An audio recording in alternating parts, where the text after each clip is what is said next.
Sa Sabado nakatakdang magbalik Pilipinas si pambansang kamao Manny Pacquiao. Mula Los Angeles, California sa Amerika, may news to go si Chino Trinidad. Chino. Yes, dapat extended vacation pero dahil sa mga nagaganap ngayon, lalo sa kanyang probinsya ng Sarangani at doon sa lugar na nagdeklara na ng state of calamity, biglang napauwi si Sarangani Congressman si Manny Pacquiao, yung ating 8th Division World Champion, nakagagaling lang sa isang controversial na pagkatalo sa mata ng mga judges dito po sa lugar ng Las Vegas, sa Nevada. Pagkatapos ng kanyang laban, Tim Bradley. Nawala man yung kanyang corona, pili pa rin si Manny Pacquiao sa napakataas ng pagrespeto ng mga tao sa buong mundo, lalo na sa mata lang ng dalawang judges na talo. Pero sa karamihan, halos lahat ng nanood ng laban na yun ay naniniwala si Manny Pacquiao ang nanalo. Uuwi siya, dapat extended vacation ito kasama ang family.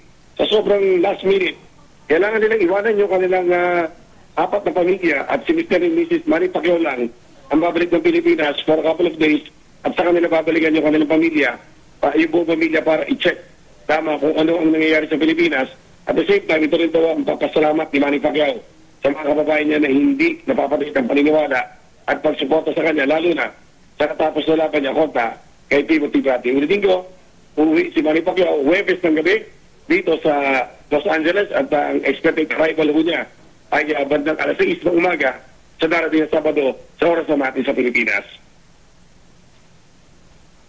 Chino, kumbaga nasa congressman mode na si Manny Pacquiao, wala na sa boxer mode dahil iniisip na niya yung mga napinsala sa kanyang probinsya ngayon. Oo, palagi ko, gano'n naman yung kagalingan niya. Pagka yung ability niya to compartmentalize, dahil actually dito, hati po, meron pang yung family man, Manny Pacquiao the family man, on the husband. Pero ngayon, kailangan daw munang manaig ang kanyang responsibilidad sa kanyang mga constituents. Kaya dali-daling uuwi. Pero sa ngayon, binigyan niya na ng nag-coordinate siya kung sa kanyang governor at sa mga mayors at sa lahat ng mga tao na pwedeng immobilize para lang daw masigurado na ligtas ang mga nasa salandan ng basa o survey. Isa, meron tayong mensahe pamula kay Congressman Manny Pacquiao at yun po ipapalabas natin maya-maya sa mga susunod natin ng mga newscast dito po sa GMA News TV at saka sa GMA, mamaya lang po abangan yan.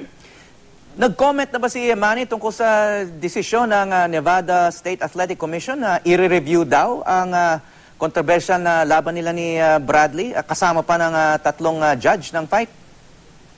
Actually, dapat i-qualify natin yun na i-review ng Nevada State Athletic Commission. Oo, sige kahit sa nagsabi i-review. Ang alaya ka na marami, pag i-review yun, i-reverse, hindi. Review nito for purposes of study. Hindi ito i-review for purposes of reversing the decision handed out by the judges dun sa laban na yan ni Manny Pacquiao at saka ni Timothy Bradley noong nakaraang Sabado. So ito more of yung parang validation of the scoring at ito ay for future reference, but not in any way should it be taken as a means or a step na ang decision last Saturday ay i-reverse ng Nevada State Athletic Commission. But yes, ito ay i-review upon review. Hindi lang yan. Pati yung World Boxing Organization will assign 5 judges, neutral judges, to review kung tama ang pagkakatingin ng dalawa sa tatlong judges sa laban na ginanap noon po nakaraang Sabado sa Las Vegas, Nevada. Okay, so confirmed na walang pag-asang ma-reverse yung decision kasi marami rito nagtataka rin. Hindi ganun kabilis kasi yan eh. It will undergo process. I'm not saying right now, categorically, na hindi siya i-reverse, but there is a process. Ang nangyari kasi dito, i-reverse ng Nevada State Athletic Commission yung sarili nila to be able to do that. Kasi split decision, dikit yung laban, pero it will take, sabi siya, a process.